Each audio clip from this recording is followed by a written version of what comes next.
Reit, dyn ni'n mynd i capel. Dyn ni'n ne.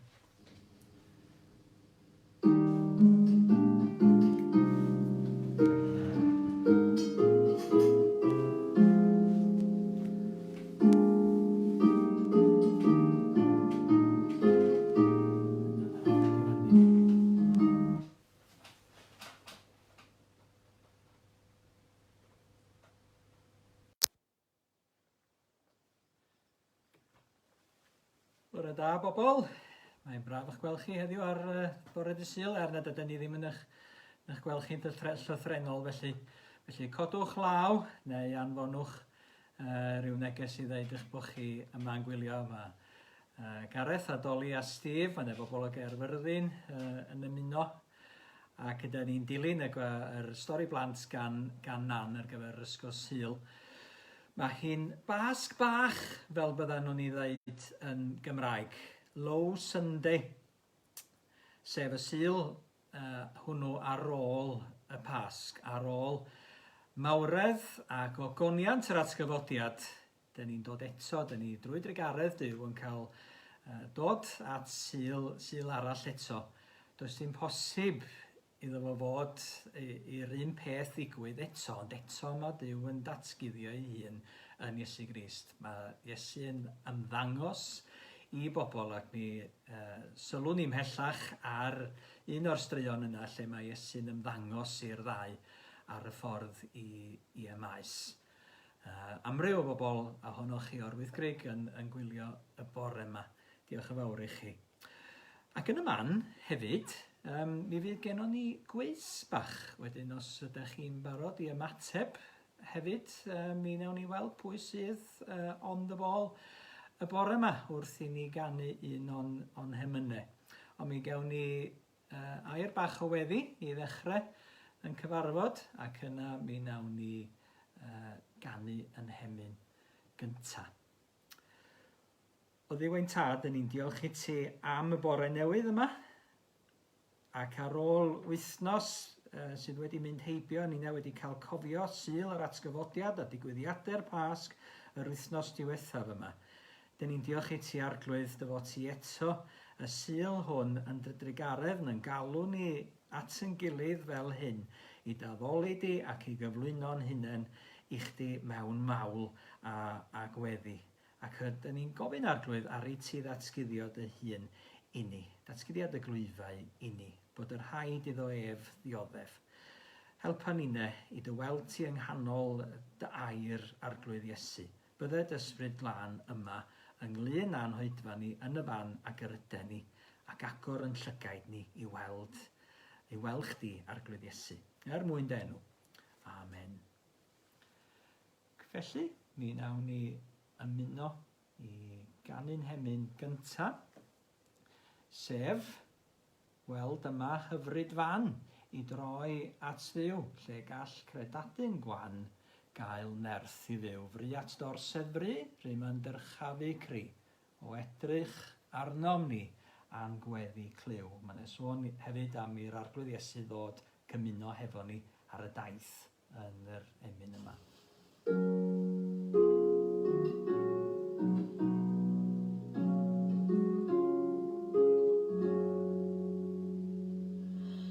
Weld yma hyfryd fan i droi at Dduw, lle gall credadu'n gwan gael nerth i ddiw. Fri at dorsedd i,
gofyn ar yr arglwydd fod gyda ni ar hyd y daith.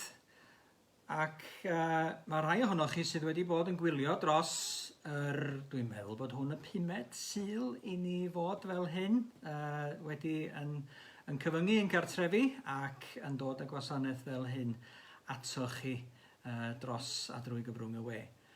Ond fe byddwch chi wedi bod yn sylwi bod na lun y tu ôl i chi. Llun ydi o, rwch i ni gael symud i'r ochr, gan David Hockney. Mae yna lwybr yn mynd drwy ganol y coed, ac felly mae'n arwyddo taith. Felly mae yna fan wedi dod ohono fo, mae yna ymlwybro drwy'r coed yna, ac mae yna ben draw i'r daith. Mi roedd y llun yn anferth ac yn tynnu sylw wrth iddo fo lenwi wal gyfan yr oriel yn Bilbao pan welson ni o yn y fan honno, oedd rhaid cael copi ohono fo mwyn iddo fo gael tynnu'n sylw ni'na hefyd. Wrth y bwrdd bwyd yma, bwrdd y gegin, ac wrth i ni fod yn cydfwyta o gwmpas y bwrdd yma. Cofio, yn bod ni gyd ar daith, a bod yr arglwydd hefyd yn ymuno hefo ni yn y daith yna. Rwan dwi wedi gwisgo'n rhys cerdded ac yn mwynhau cael bod allan ar yn marfer dyddiol felly, yn mynd o gwmpas ac yn dod i adnabod llwybrau o gwmpas yr Wyddgrug Nan a Finne, wrth yn bodde a Pero hefyd sydd yn cysgu o dan y bwrdd ar hyn o bryd. Ond mi gliwn ni am 2 oedd ar daith, a fel mae'r arglwydd Iesu, nad oedden nhw yn sylweddoli, nac wedi deall pwy oedd o, yn dod atyn nhw ac yn cydgerdded hefo nhw ar y daith yna. Rwan mae gennym ni 2 sydd wedi paratoi'r darlleniad ar yn cyfer ni, sef Huw Alun a Magi Roberts, a dyn ni ddiolchgar iawn iddyn nhw am hynny. Dydy'r ysgrythyr wrth gwrs ddim yn dweud bod y 2 yn ddynion. Rwy'n gymryd hynny'n ganiataol ydyn ni. Mi alle Cleopas, mi alle bod i'w wraig o hefo fo. Does wybod. Dydy'r ysgrythyr ddim yn dweud. Ac felly, dyn ni'n agored i feddwl pwy oedd y 2 ohonyn nhw yn teithio hefo'i gilydd. Ond dewch i ni wrando'r darlleniad yma o Lyc pennod 24. Cerdded i Emaus.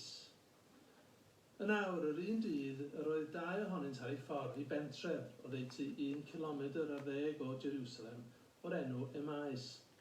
Yr oeddent yn ymddiddan a'i gilydd am yr holl ddigwyddiadau hyn.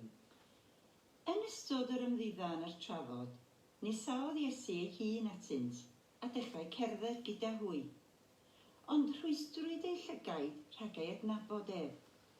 Meddai wrthynt, beth yw'r sylwadau hyn yr ydych yn ei cyfnewid wrth gerdded? Safasant hwy, a'i digalondy yn ei hwynebau. Atebodd yr un o'r enw Cleopas. Rhaid mai ti yw'r unig ymwelydd â Jerusalem nad yw'n gwybod am y pethau sydd wedi digwydd yn y dyddiau diwethaf hyn.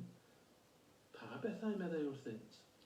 Atebasant hwythau, y pethau sydd wedi digwydd i Iesu o Nazareth. Dyn oedd yn broffwyd nerthol i weithredoedd ei eiriau ngwydd Duw a'r holl bobl. Trafododd ein prif offeiriad ac aelodau'n cyngor ef i'w ddedfrydu farwolaeth ac fe'i croesoliasant.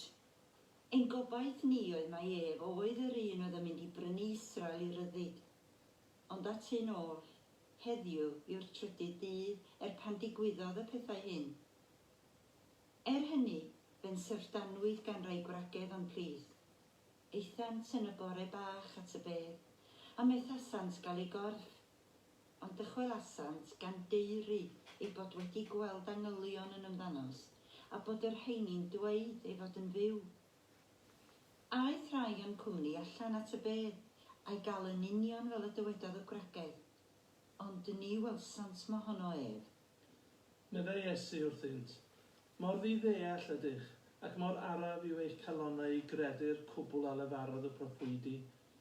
Ond nid oedd yn rhaid i'r Meseia ddioddef y pethau hyn a mynd i mewn i'w agoniant. a chan ddechrau gyda Moses a'r holl broffwydi, dehonglodd iddynt y pethau a ysgrifennwyd amdano ef ei hun yn yr holl ysgrythurau.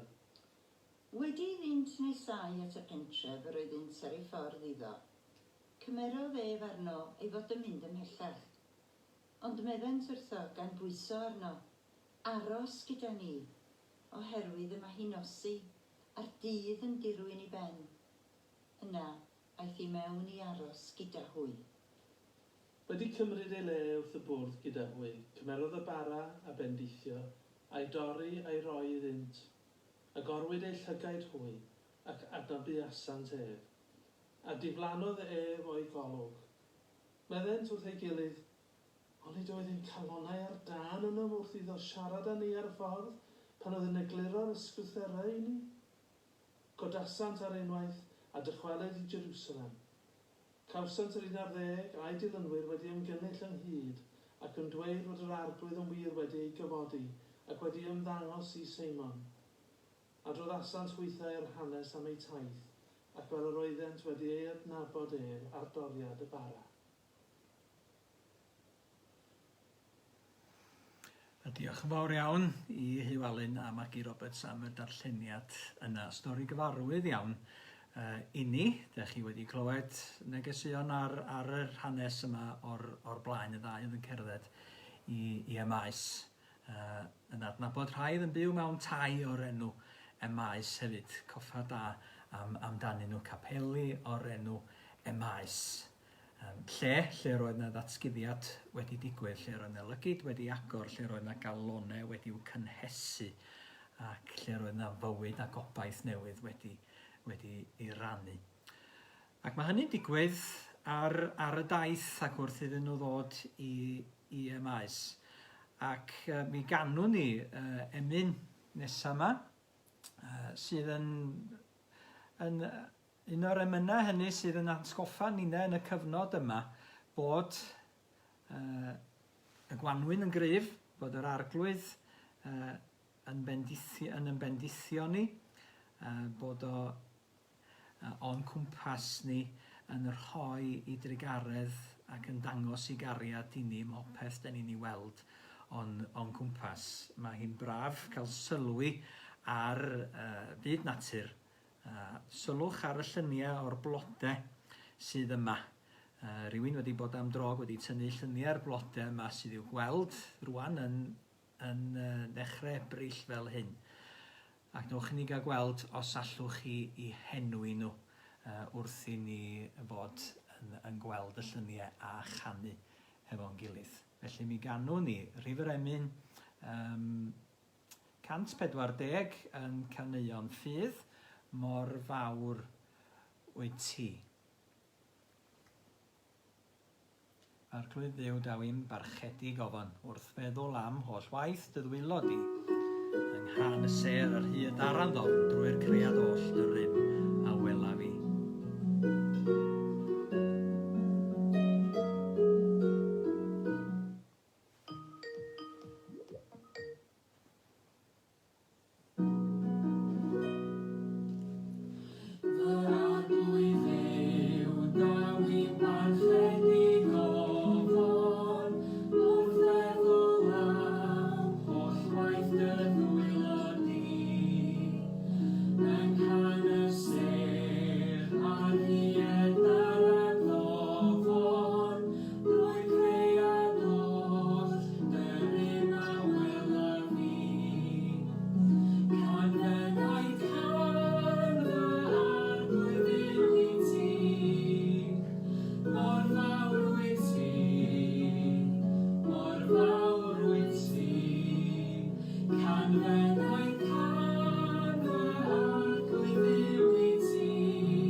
More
Ac felly, pwy ohonoch chi ddaru sylwi ar yr blodau bach hyfryd yma da ni'n ei weld wrth fynd am dro drwy'r glenydd teg a'r dolydd a gwrando can yr adar yn y gwydd.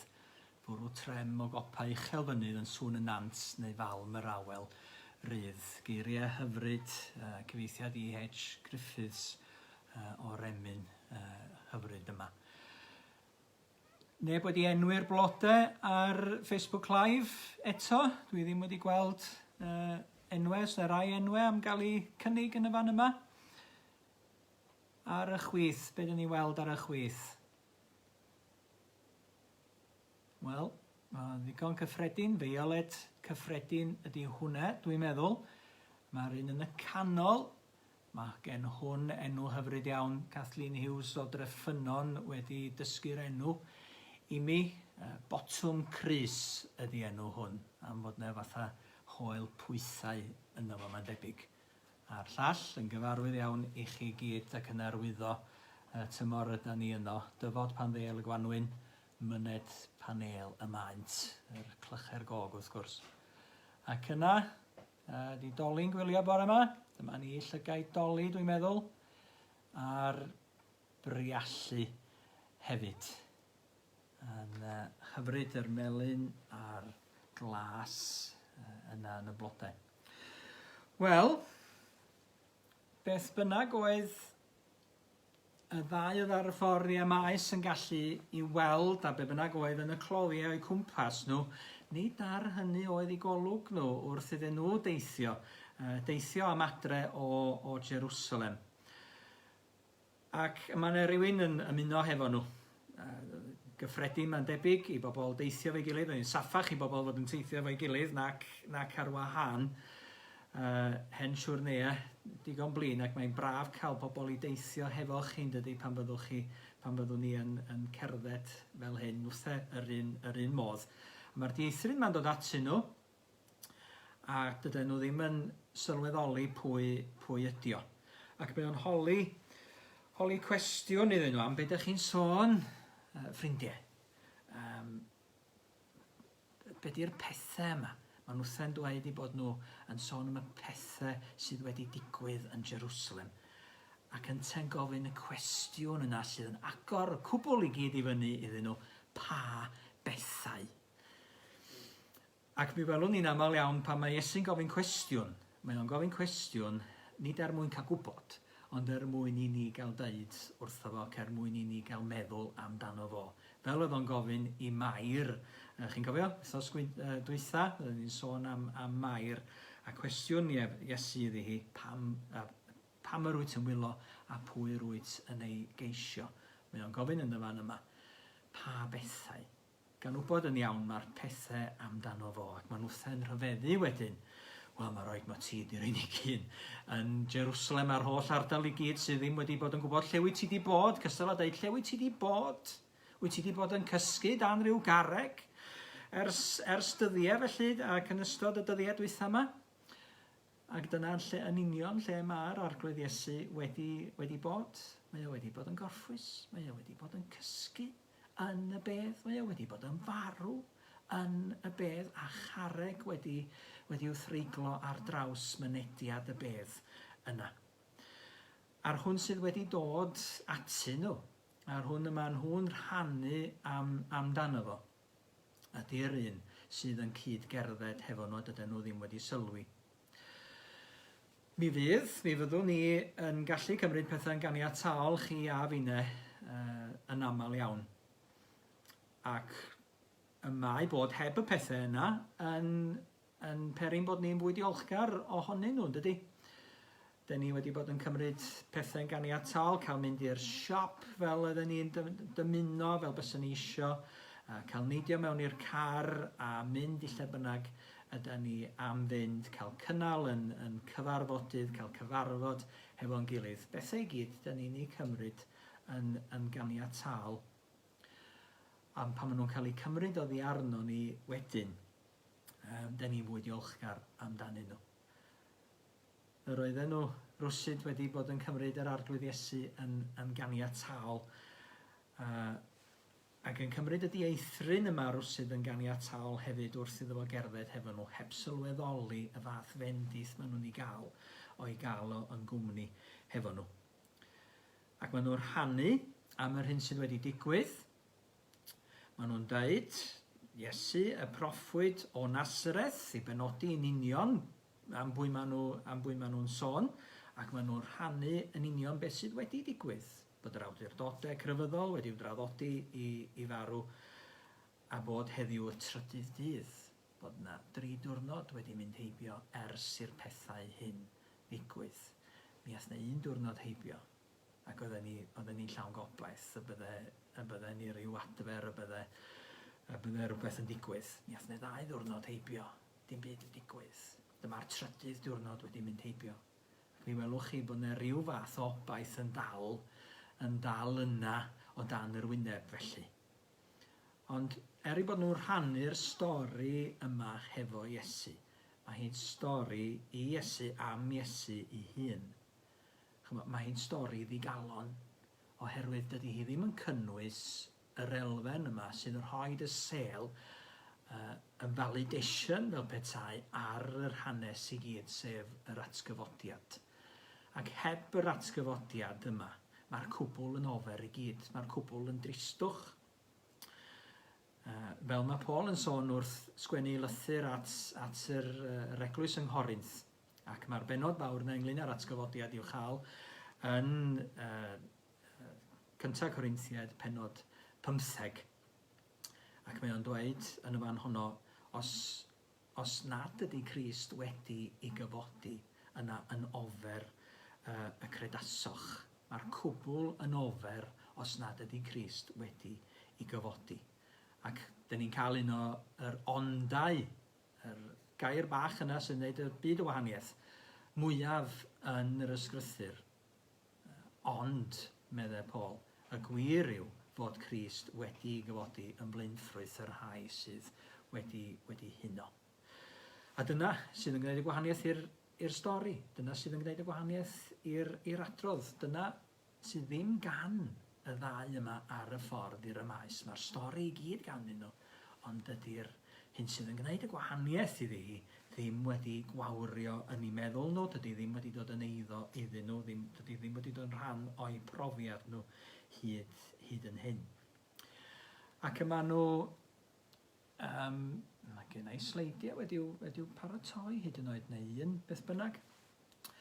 Yma nhw felly yn cerdded hefo Iesu heb sylwi. Mae Iesu mynd ati i rannu stori hefo nhw, i agor i meddwl a'i deall nhwthe. Yr ail bwynt yn y fan yna.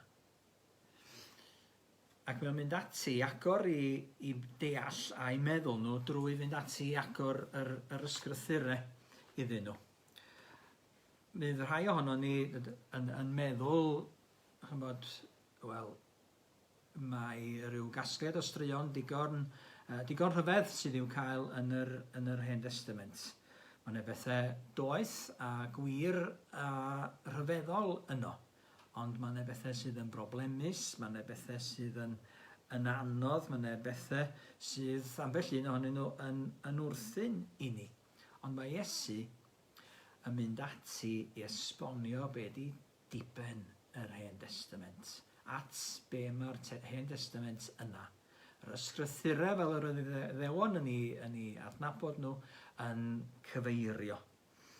Ac fel y mae Martin Luther hefyd yn dweud mae'r Hen Testament ydy'r dillad baban yna a'r preseb sydd yn dal y trysor, sydd yn dal Iesu Grist, sydd yn o'i gwmpas yn ei amgylchu fo, ac mae'r trysor yna yn yr Hen Testament, so mae yna lot o bethau eraill yn padio fo o'i gwmpas hefyd. Ond y peth pwysig ydy'r trysor i hun. Ac mae o'n mynd ati esbonio iddyn nhw bob peth, bod nhw wedi bod yn araf i gredu popeth a ddywedodd y proffwydi.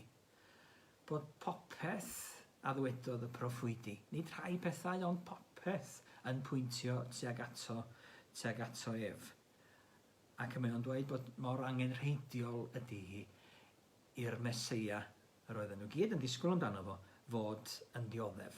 Ac mor araf oedden nhw i ddeall hynny, mor araf oedden nhw i gyd i ddeall hynny, mor araf oedd y disgyblion i ddeall hynny, mor araf oedd Pedr i ddeall hynny. Na to Duw, medde Pedr, dwi ti ddim yn mynd i ddioddau. Does ymaith o ddiwrthyf Satan, medde Iesu mewn ymateb iddo fo pan mae o'r rhannu bod yr rhaid iddo fo ddioddau. Ac mae'r dioddau yna, chymod, i'w gael drwy'r ysgrythurau, yr cyfeiriad bod Iesu'n mynd, bod y Meseia yn mynd i ddioddau. Ac am fod yn yr rhan, am fod hefo'r ddau yna ar y ffordd i Emaus, bydde wedi cael yr astudiaeth feiblaidd ora erioed ar hyd y ffordd wrth iddyn nhw deithio ymlaen, gan yr athro mawr ei hun, gan yr un y mae'r ysgrythurau i gyd yn pwyntio tuag ato fo. Jyst 3 enghraifft yn y fan yma yn sydyn, chymod, o'r cochwyn yn Genesis. Yn dilyn y cwymp yn y fan honno, mae ddewid yn cael ei roi, penod 3, adnod 15, y bydd pen y sarf yn cael ei sigo, ond y bydd sawdl yr un sydd yn gwneud y gwaith yna yn cael ei sigo hefyd, i frathu, yn cael ei effeithio. Clwyfwyd 2, concwerodd 1, a Iesu oedd ydy geiriau Pantycelyn am yr hyn sydd yn digwydd ar y groes, yn ôl yr addewid yna, sy'n cael ei roi i ni yn Genesis. Yn y addewid bydd yr un sydd yn rhyddhau ni yn cael ei frifo wrth wneud hynny, bydd hi'n costio iddo fo. Mae'r salmau, mae Iesu yn defnyddio geiriau y salmydd i fynegu brofiad ei hun. Yn aml iawn, geiriau Iesu ar y groes yn dod o lyfr y salmau. Lawer iawn ohonyn nhw. Salm 22 yn sôn yn benodol fel y mae'r Meseia i ddioddef. Fy niw pam yr wyt wedi fy ngadael. Ac mi glyw ni yn y fan honno am yr un y maent yn trywanu fy nwylo am traed, gallaf gyfri pob un am hesgyrn ac y mae hwythau'n edrych ac yn rhythu arnaf. Maent yn rhannu fy nillad yn ei misg ac yn bwrw coelbren ar fy ngwisg. Ti arglwydd, paid â sefyll draw. Meseia, yr un sydd i ryddhau pobl Dduw, yn dioddef yn y fan yna. Ac Eseia wedyn, y proffwyd, Eseia, un o'r penodau a'r adrannau mwyaf sydd yn cyfeirio at y Meseia ei hun, y gwas dioddefus. Yn sôn amdano fo niwedd y penod 52 a dechrau penod 53. Bod iolwg o'r rhy hager i neb medru edrych arno fo.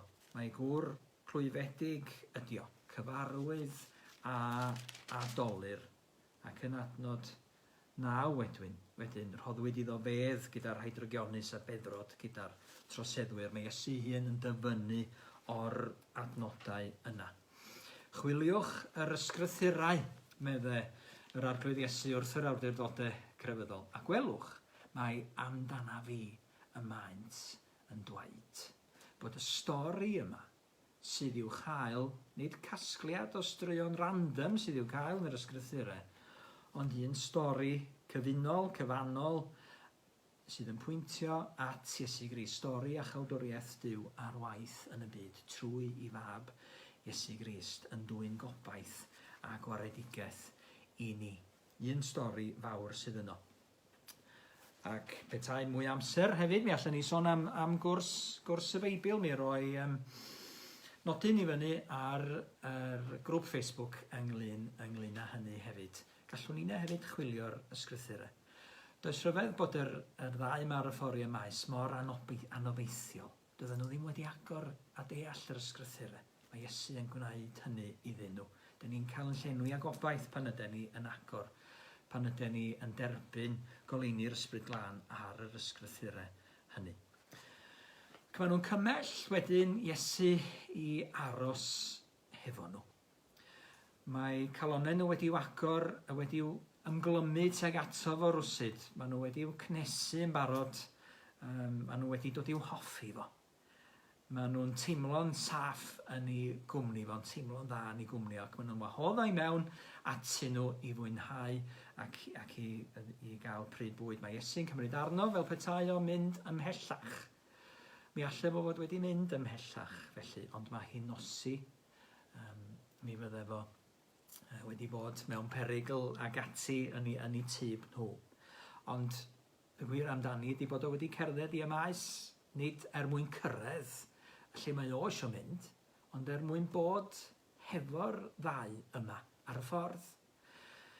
A pan mae, a dyn ni'n meddwl, chymod, mae Iesu yn dod ac yn cyfarfod ni ar y ffordd, nid oherwydd i agenda fo ei hun, ond yn dod i'n cyfarfod ni lle rydyn ni ac yn rhannu i gariad a'i ofal a'i waredigaeth hefo ni yn y fan ac yr ydyn ni.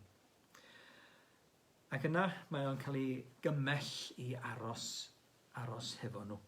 Abide with me ydy'r geiriau'r emyn yn Saesneg. Fast falls the eventide. Mae hi'n nosi, yn ei di aros hefo ni. Ac maen nhw'n rhoi y lle o'n yr hydedd yna iddo fo, yn dweud yn rhoi'r lle, yr lletiwr iddo fo, ac yn gofyn iddo fo fod yn rhannu yr bwyd felly. Ac mae o'n gwneud hynny. Ac wrth iddo fo wneud hynny, y mae eu llygyd nhw'n cael ei agor. Maen nhw'n cofio llawer iawn o bethau. Ac maen nhw'n cofio pwy ydy hwn sydd wedi bod hefo nhw ac sydd hefo nhw rwan yn rhannu y bara yma gyda nhw. Mae'r cyfan yn dod at ei gilydd rwsyd. Efallai, wrth iddo fo godi ddwylo, iddyn nhw weld oel yr hoelion yna yn ei ddwylo fo, ddangosodd o i'w ddisgyblion. Efallai, i ystym o wrth iddo fo dorri yr bara yna. Efallai, i ymadrodd o wrth iddo fo gyfeirio i ysbryd a chyfeirio y bwyd yma mewn diolchgarwch at ei dad nefol, bod nhw'n cael ei atgoffa o'r pethau yma i gyd. Y cyfan yn dod at ei gilydd, a dyn ni'n cael yn atgoffa yn y fan yma dydyn, o'r hyn a wnaeth Iesu ac o'r hyn yr ydyn ni'n cael yn gorchymyn i fod yn ei wneud hefyd wrth i ni fita, sef cofio am yr arglwydd Iesu. Cofio gyfamod a'i ffyddlondeb tuag ato ni. Cofio i fod o hefo ni ac yn aros efo ni. Cofio fod o wedi rhoi i fywyd drosom ni ac wedi tywallt i waed yn mwyn ni. Mi byddwn ni'n gwneud hynny pan byddwn ni'n cymuno hefo'n gilydd.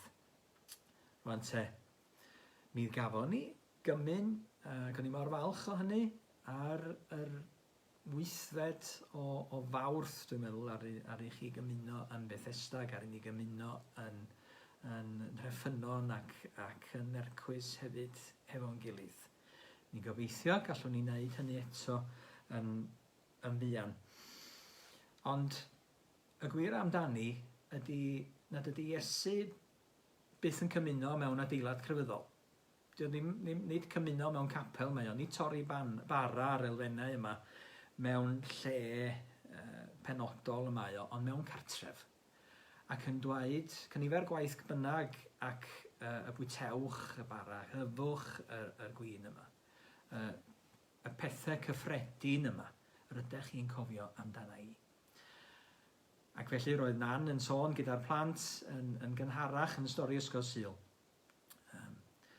Bod Iesu hefo ni wrth yn bwr bwyd ni. Dyn ni yma wrth yn bwr bwyd, ych eitha yn eich cartrefi eich hunain. Dyn ni'n cael yn galw i fod yn bobl i'r arglwydd ac yn bobl sydd yn cofio bod yr arglwydd Iesu yn yn plith ni, yn cartrefi ni ac ar yn heilwydydd ni hefyd. Ac hynny mewn ffordd arbennig iawn yn ystod y cyfnod rhyfedd yma dydyn ni yn ei brofi ar hyn o bryd.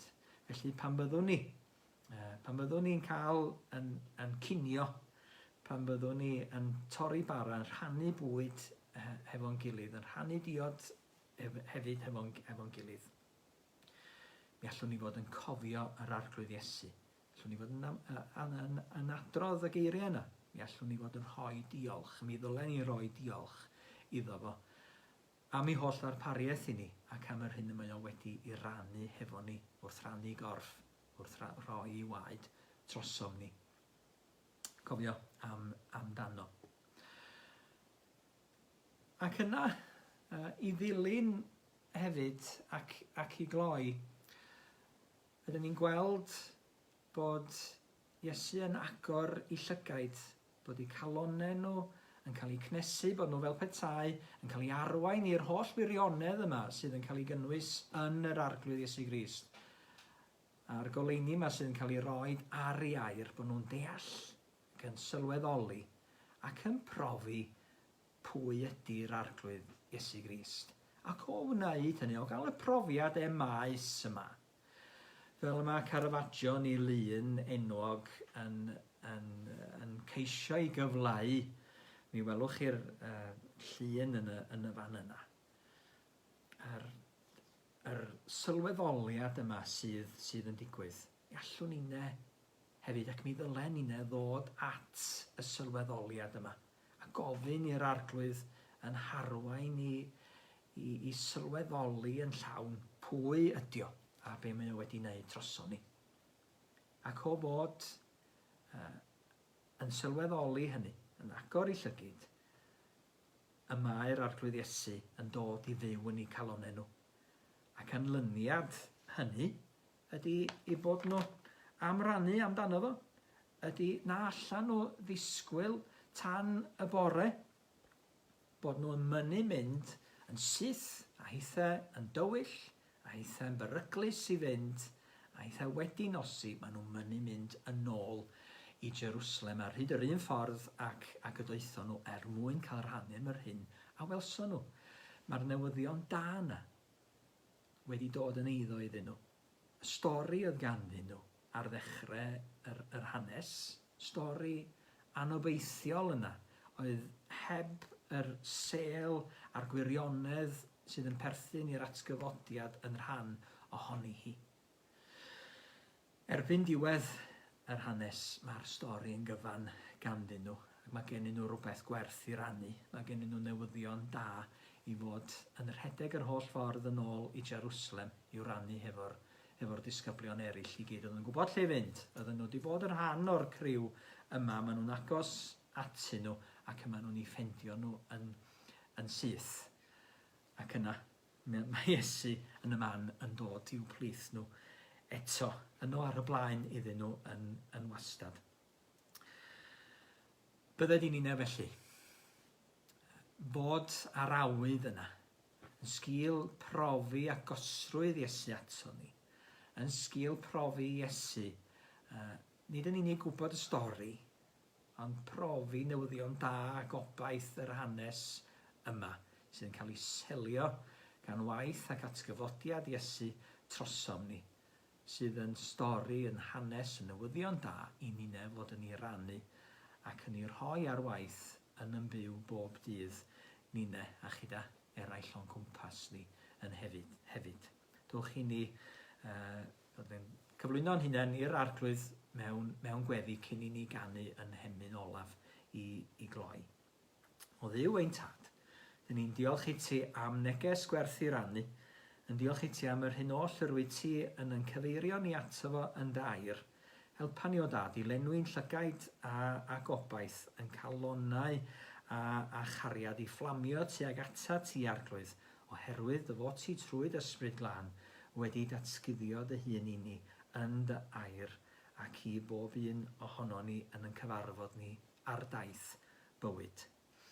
Arglwydd, os nad wyt ti wedi'n cyfarfod ni yn barod, dyn ni'n dyhau arglwydd i ti ddod ato ni, i ti breswylio yn calonnau ni, i ti'n llenwi ni a dy fywyd newydd di dy hun.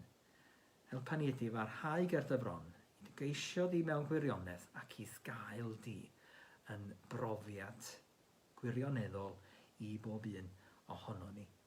Mwyn ni'n rannu fel yr wyt ti wedi rhannu dy hun gyda ni.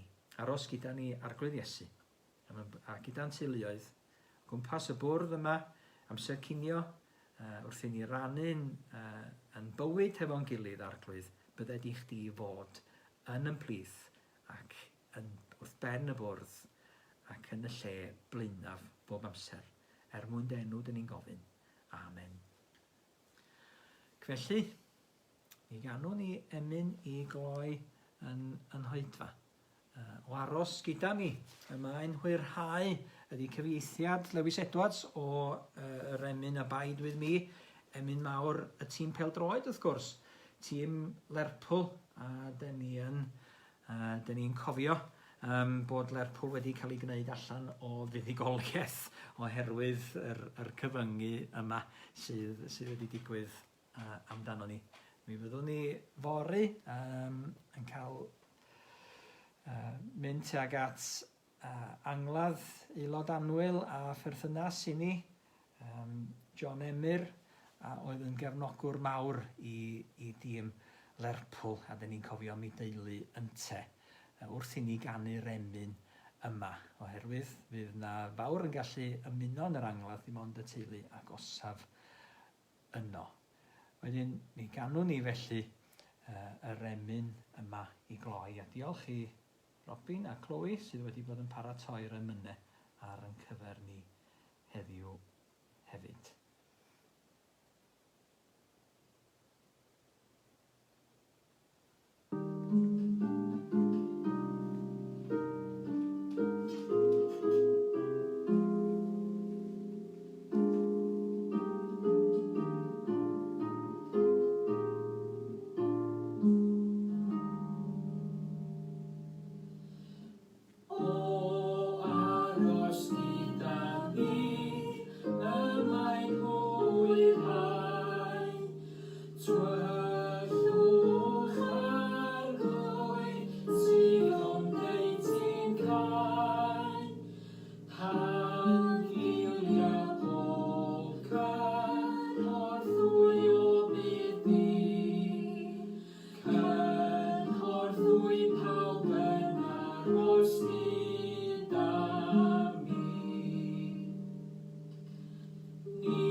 bydded i ras ein harglwydd Iesu Grist a chariad Duw a chymdeithas yr ysbryd glân fod gyda ni oll o'r awr hon hyd byth. Amen.